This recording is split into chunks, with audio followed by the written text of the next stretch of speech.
Hi, and welcome to another episode of Hot Takes with me, the Silver Fox. That petulant little soy boy Ross Greer is stamping his tiny feet and crying to his mummy because Humza Yousaf is preparing to meet the king. This inadequate little boy seems to think that Humza Yousaf is not going to meet the king. Even if Scotland was, as Ross Greer wants, an independent country and a republic, it would still be the First Minister's job to greet and meet foreign dignitaries and heads of state, and the king, of course, is a head of state. He'd be meeting the king anyway. Why does Ross Greer have a problem with this? Apart from the obvious thing, in that he is, thick. We know this. He couldn't even manage one term at university. Not the brightest button in the box. But he's also a child at heart, isn't he? He has no need to shave yet, and he must learn that sex involves more than just biting a pillow.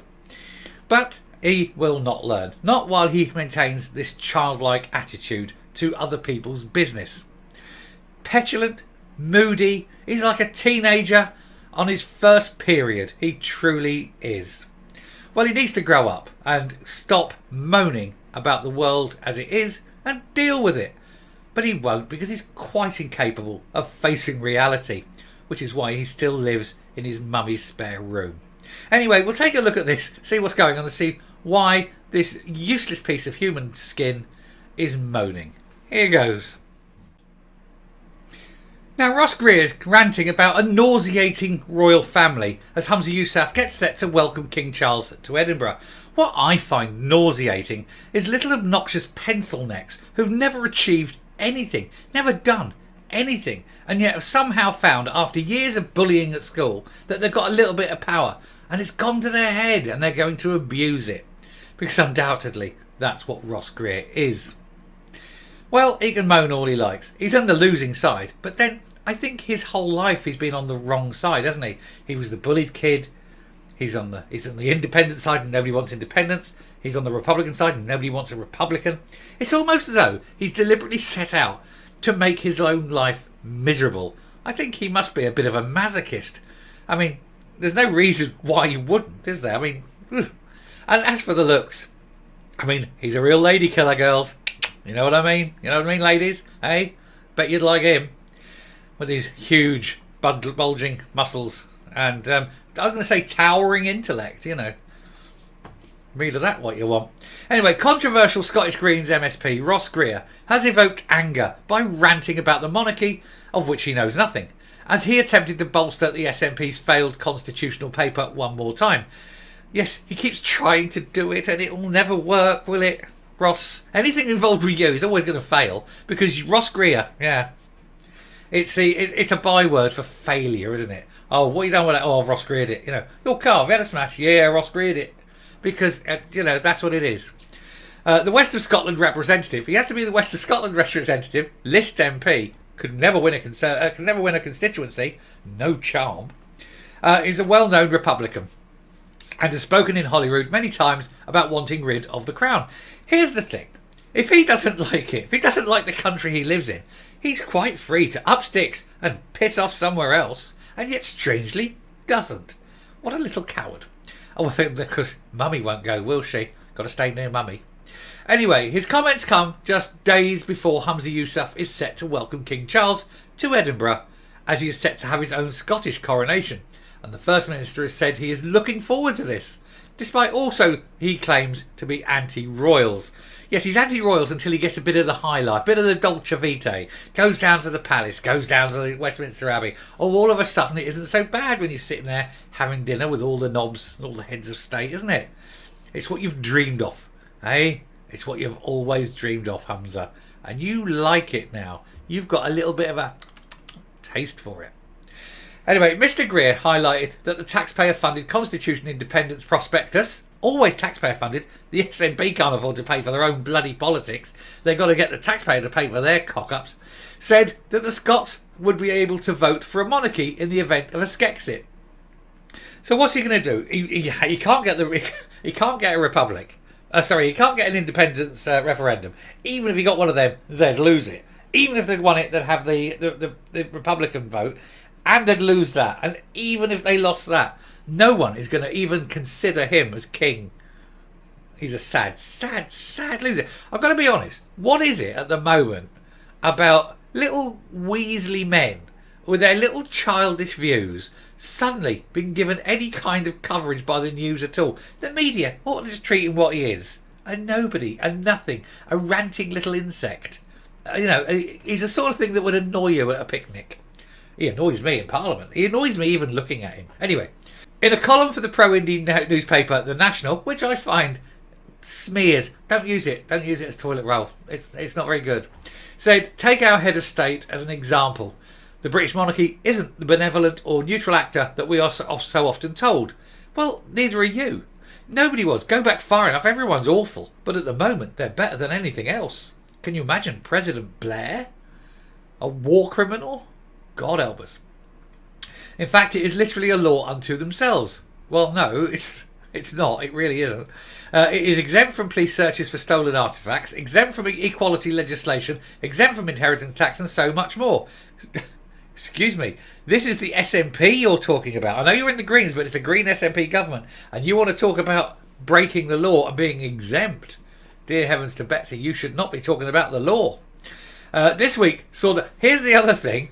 Do you know, it's funny, he's talking about this, but yeah, he's talking about the SNP. If you look at the SNP, I think Donald Dewar is the only leader of the SNP who's never been arrested. What does that tell you about the SNP? Poor old Donald Dewar, he was alright, he was.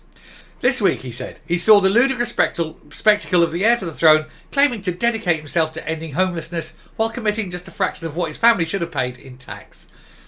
Other people's tax benefits aren't your issue. If you want to raise it, that's fine, but put it to the court case. Take it to court. Go that way. Don't be sitting there crying and whinging like a spoiled bitch. Also, what are you doing about homelessness? Have you opened up your spare house, your spare room? Would mummy take in a little homeless man to sleep with you? Anyway, he says, we will be forced to endure the next stage of the Royal Circus on Wednesday with the same kind of elaborate pomp, pageantry and ridiculous that characterised May celebrations returning to the streets of Edinburgh. And I guarantee you, you go onto the streets of Edinburgh and it will be packed.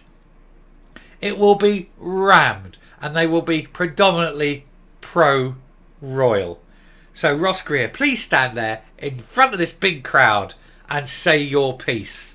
You wouldn't have the balls. I'd love to see Ross Greer go and work on a Clydesdale shipbuilders. I don't think he'd last a day. Here's an interesting thing and people don't know. Nicholas Parsons, and I've got to be honest, the most English gentleman of English gentlemen. A thoroughly decent chap. Ever so funny, ever so witty, ever so posh, right? When he was a young man, and this is no word of a lie, he worked shipbuilding on the Clyde. I kid you not. And he was a riveter.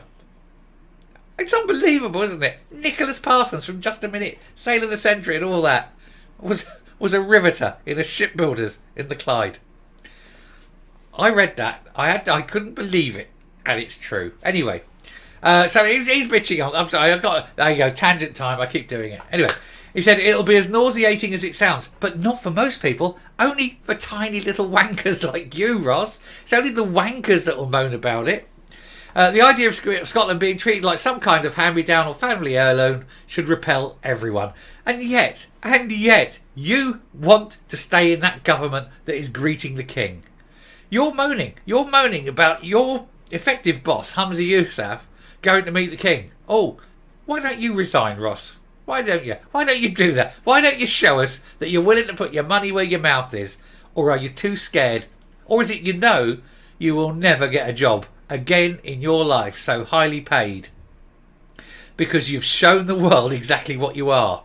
An obnoxious, childish, tantrum-ridden toddler. Stamping your feet when it doesn't go right. Hanging onto your mother's coattails and hiding when the big boys come. You waste of human breath. Honestly, you're odious. You're an odious toad. And I've had enough of you. And I'm coming up. Now, of course, people will be watching this and thinking, I'm being very cruel to this guy. You know, why am I picking on him? Why am I bullying him? He went into public life. He chose to put his head above the parapet. He chooses to make offensive remarks. He chooses to go against the popular view.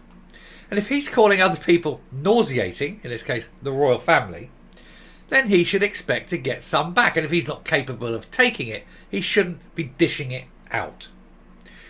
Now, the little bullied boy has got his little bit of power and he's abusing it, but he can't take it. He hates it, and they do. They mock him. They mock him all the time in Butte House, and he really doesn't like it, which is probably why he's so bitter.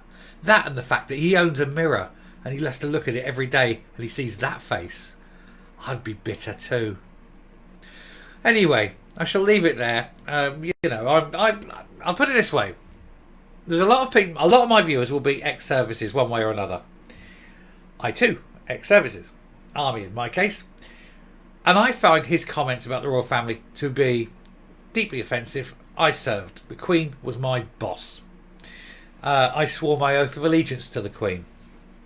And for him to come and say those things, I find offensive. And so I will use my right of free speech and my right as someone who's sworn allegiance to the Queen and her heirs and successors to protect them. I am not the King's champion. I cannot challenge him to a duel, but I can at least give him back that which he is dishing out. And I think everyone who looks at him should also do the same. He's an obnoxious little shit. You know when you've been out and you've been drinking and you feel like you're going to vom, and then you go, and it's all just a bit of foam. It's not even he's not even a full, that's Ross Greer. He's the foamy vom. He's not even a full D-lunch, is he? He's not even a full chuck. He's just that foamy little bit that you spit on the side as you march on to the next pub. Anyway, I shall stop there. Thank you very much for watching. If you like what you're seeing here on the channel and you hate Ross Greer, please do subscribe. Till next time, stay safe, stay well, and don't listen to a word that little turd says. And goodbye.